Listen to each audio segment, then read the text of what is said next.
Milltown Minutes is a companion web series to the upcoming feature-length film, Milltown, directed and produced by Genevieve Belcher.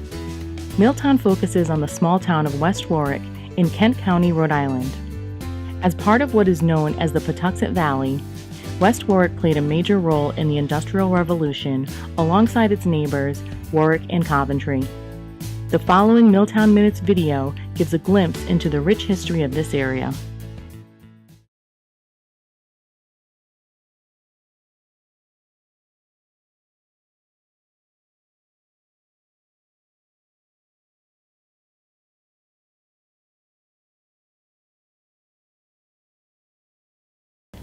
Well, looking at Native American people in the mills of southern New England, if you will, or of Rhode Island, just like anyone, people had to make a living. And when you think of the late 1800s, early 1900s, we've had several hundred years of colonization, and people had to adapt.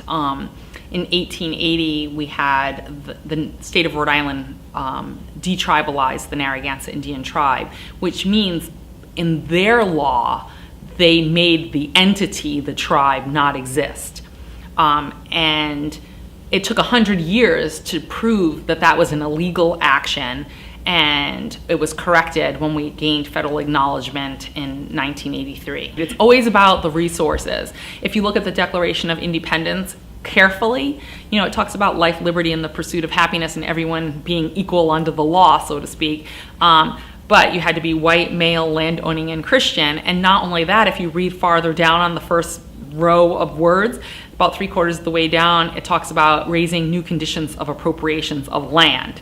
So the goal was to get more land for this fledgling country. So when you look on the second row of paragraphs, it then vilifies indigenous people and calls us heathen savages who have the most, outrageous means of warfare known to man, and destruction of all sexes and whatever. I can't quite paraphrase it, but it's really degrading and demoralizing indigenous people, and it's right there in the Declaration of Independence. So the sale of our land was really all about that was communal land that the government of Rhode Island was not supposed to touch. And if the federal government had done its responsibility, its trust responsibility that it's supposed to have with indigenous nations, that wouldn't have happened. But it took 100 years to rectify that wrong.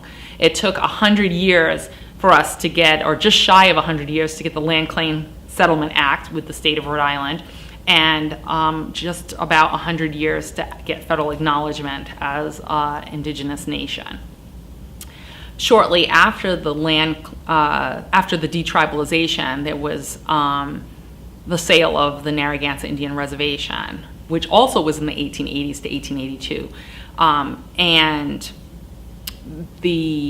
when the land was taken, basically, and then distributed, sold, they call it, because they gave us little tokens of money, and some families refused to take any, others sent children to get a teeny little bit, and others were scattering to the winds trying to survive.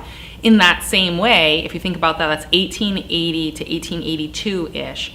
And now all these tribal members that were sort of living communally still on the reservation, working together, now had to just survive. And it's not that they didn't help each other, but they had to scatter to the winds all around the state, which is why when people ask me today, where do Narragansett people live in Rhode Island, I say all over Rhode Island. One, because originally the territory for the Narragansett and Niantic people was all of Rhode Island, or almost most of Rhode Island.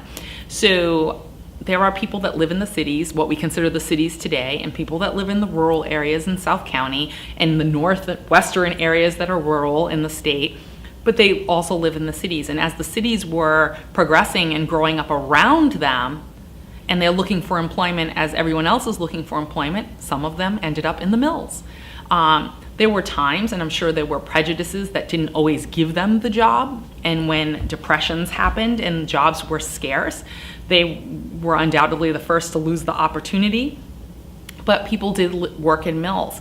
My grandmother was born in 1918, and I know she worked in some of the textile mills in South County. And not necessarily when she was in 1918, of course, but later in her life.